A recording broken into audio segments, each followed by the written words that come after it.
নমস্কার বন্ধুরা, পাড়ি হোম টিউশনে সকলকে স্বাগত। আজকের এই ভিডিওতে আমরা দশম শ্রেণীর ভূগোল বিষয়ের পঞ্চম অধ্যায়, যার নাম ভারত, এই অধ্যায়টি অর্থাৎ আঞ্চলিক ভূগোলের যে প্রথম অংশ ভারতের প্রাকৃতিক পরিবেশ অংশটির যে অনুশীলনীটি রয়েছে, সেই অনুশীলনীটির সমাধান আমি তোমাদের করে দেখাবো। ভিডিওটি শুরু করার আগে বলে রাখি, তোমরা যদি আমার চ্যানেলে নতুন হয়ে থাকো তাহলে চ্যানেলটি সাবস্ক্রাইব করে পাশে থাকা বেল আইকনটি ক্লিক করে রাখো, যাতে পরবর্তীকালে এই ধরনের ভিডিওগুলির নোটিফিকেশান তোমরা সবার আগে পেয়ে যাও। তো চলো এবার আমরা ভিডিওটি শুরু করি। দেখো, অনুশীলনীর প্রথমেই একের দাগে কী আছে, সঠিক উত্তরটি নির্বাচন করো। এখানে প্রথম প্রশ্ন বলেছে, কেন্দ্রশাসিত অঞ্চল লাদাখকে পৃথক করা হয়েছে। Option A Telangana, B Jammu ও কাশ্মীর, সি উত্তরাখণ্ড, ডি ঝাড়খণ্ড। কোথা থেকে পৃথক করা হয়েছে? তো এর সঠিক উত্তর হবে অপশান বি, জম্মু কাশ্মীর থেকে। দুয়ের দাগে কী বলছে দেখো, জাফরান চাষে কোন মৃত্তিকা উপযোগী? Option A regur, B কারেওয়া, C খাদার।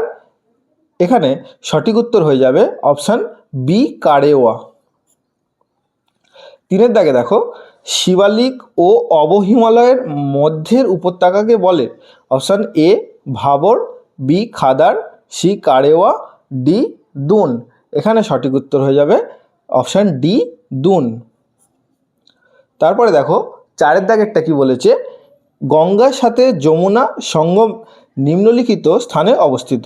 এখানে option A Kanpur, B Allahabad, C Devprayag, D Varanasi. সঠিক উত্তর হবে অপশান বি এলাহাবাদ। পাঁচের দাগে কি বলছে, গ্রস্ত উপত্যকার মধ্য দিয়ে প্রবাহিত নদী কোনটি? A Luni, B Narmada, C Godavari, D Kaveri. এখানে সঠিক উত্তর হবে অপশান বি নর্মদা। এরপর ছয়ের দাগে বলছে, কোন রাজ্যটি বৃষ্টির জল সংরক্ষণে অগ্রণী? Option A Paschimbanga, B Maharashtra, C Gujarat, D Tamil Nadu. সঠিক উত্তর হবে অপশান ডি তামিলনাড়ু। সাতের দাগে কি বলছে, মৌসুমী বিস্ফোরণ প্রথম দেখা যায়। এ কেরলে, বি কর্ণাটকে, সি মেঘালয়ে, ডি পশ্চিমবঙ্গে। সঠিক উত্তর হবে অপশান এ কেরলে। এরপর আটের দাগে, নিম্নলিখিত কোন প্রকার মৃত্তিকা অনুর্বর? অপশান এ রেগুড়, বি পলি, সি ল্যাটেরাইট, ডি খাদার। এখানে সঠিক উত্তর হয়ে যাবে অপশান সি ল্যাটেরাইট। এরপরে দেখো, বাক্যটি সত্য হলে ঠিক এবং অসত্য হলে ভুল। তাহলে আমাদের এখানে ঠিক ভুল নির্ণয় করতে হবে। দেখো এখানে কি আছে, একের দাগেরটা বলছে শ্রীলঙ্কা ভারতের সীমানায় সংযুক্ত একটি প্রতিবেশী রাষ্ট্র। এটা ভুল হয়ে যাবে, কারণ এটা আমাদের সীমানার সাথে যুক্ত নেই। দুয়েরটা কি বলছে, গঙ্গা সমভূমির প্রাচীন পলিমাটি গঠিত অঞ্চল হলো ভাঙ্গার। এটা সঠিক। তিনের দাগে, আরাবল্লী একটি নবীন ভঙ্গিল পর্বত। এটা ভুল হয়ে যাবে, আরাবল্লী একটি প্রাচীন ভঙ্গিল পর্বত। এরপর চারের দাগে বলছে লোকটাক ভারতের বৃহত্তম উপহ্রদ। এটাও ভুল। পাঁচের দাগে বলছে বিহার ও ছত্তিশগড়ে চিরহরিত বনভূমি দেখা যায়। এটা ভুল হবে। এরপর ছয়ের দাগে কি বলছে, পশ্চিমঘাট ও নীলগিরির মধ্যে ফাঁকটি হলো পলঘাট। ছয়ের দাগের উত্তরটি সঠিক হয়ে যাবে। এরপরে সাতের দাগে বলছে কৃষ্ণ মৃত্তিকার অপর নাম হলো রেগুড়। এটাও সঠিক। পরের দাগে দেখো, উপযুক্ত শব্দ বসিয়ে শূন্যস্থান পূরণ করো। একের দাগে বলছে উত্তর পশ্চিম ভারতে গ্রীষ্মকালে সৃষ্ট ধূলিঝড় হলো ড্যাশ। এই ধূলিঝড়টির নাম হবে আঁধি।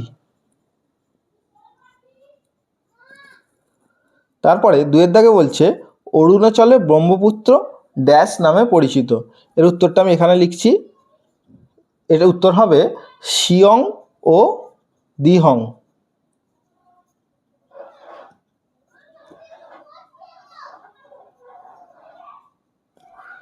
তারপরে দেখো তিনের দাগেরটা কি বলছে, দেবপ্রয়াগে ভাগীরথী ও ড্যাশ নদীর মিলনে গঙ্গার সৃষ্টি হয়েছে।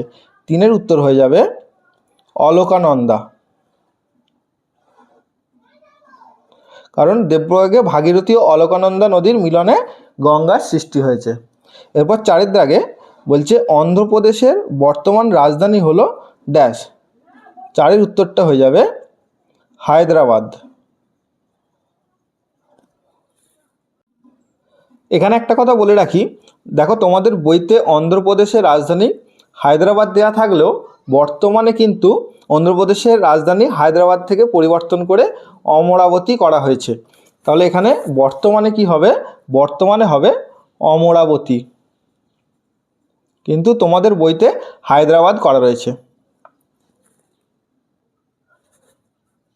এরপরে দেখো বলছে ড্যাশ রাজ্যে ভারতে সর্বাধিক বন্যা হয়। এই উত্তরটা হবে অসম। 5 দাগের উত্তর অসম।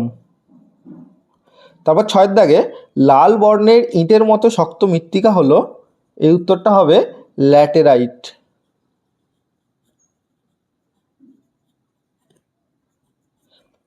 এরপর 7 দাগে বলছে শ্বাসমূল দেখা যায় ড্যাশ অরণ্যের উদ্ভিদে। এটা হবে ম্যানগ্রোভ অরণ্যের উদ্ভিদে। এর উত্তর হবে ম্যানগ্রোভ। এরপরে দেখো তোমাদের বলছে 2-1 কথায় উত্তর দাও। এখানে 1 দাগে বলছে তাল কি? দেখো উত্তরটা দেখিয়ে দিচ্ছি, তোমাদের টেক্সট বইতে 79 পাতায় রয়েছে যে তাল কুমায়ুন হিমালয়ের হিমবাহ সৃষ্ট হ্রদগুলিকে স্থানীয় ভাষায় তাল বলে। তারপরে দেখো 2 দাগে বলছে বর্তমানে ভারতে কেন্দ্রশাসিত অঞ্চল কয়টি? এর সঠিক উত্তর হবে বর্তমানে ভারতের কেন্দ্রশাসিত অঞ্চল হচ্ছে 9টি। তোমাদের বইতে 9টি থাকলেও তোমাদের আপডেটটি দিয়ে রাখি, 2020 সাল থেকে এই যে দাদরা ও নগর হাভেলি এবং এই দমন ও দিউ এই দুটোকে এক করে দেওয়া হয়েছে এবং বর্তমানে কেন্দ্রশাসিত অঞ্চলের সংখ্যা হয়ে গেছে 8টি। বর্তমানে কেন্দ্রশাসিত অঞ্চলের সংখ্যা 8টি। 3 দাগে দেখো বলছে ছিটমহল বিনিময় চুক্তি কোন শহরে সংগঠিত হয়েছিল? এখানে দেখো উত্তরটা, এই যে ছিটমহল বিনিময় চুক্তি এটা স্বাক্ষরিত হয়েছিল ঢাকায়। 4 দাগে দেখো বলছে কেরালা উপকূলের বালিয়াড়ির নাম কি?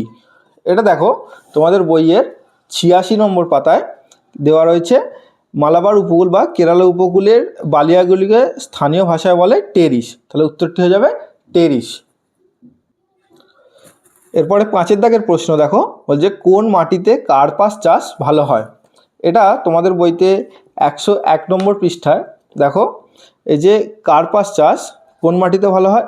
রেগুর মাটিতে কার্পাস চাষ ভালো হয়, তাই এই জন্য একে ব্ল্যাক কটন সয়েল বলা হয়ে থাকে।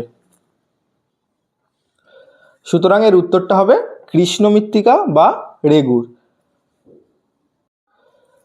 তো আজকের ভিডিওটি এই পর্যন্তই ছিল।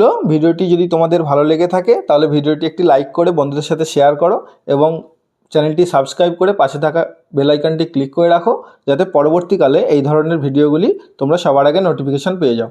এবং যারা আমার ভিডিও দেখো তোমাদের যদি অন্য কোনো অনুশীলনীর সমাধানের প্রয়োজন হয় তাহলে তোমরা কমেন্ট বক্সে কমেন্ট করবে, আমি সেই ভিডিও তোমাদেরকে দিয়ে দেবো।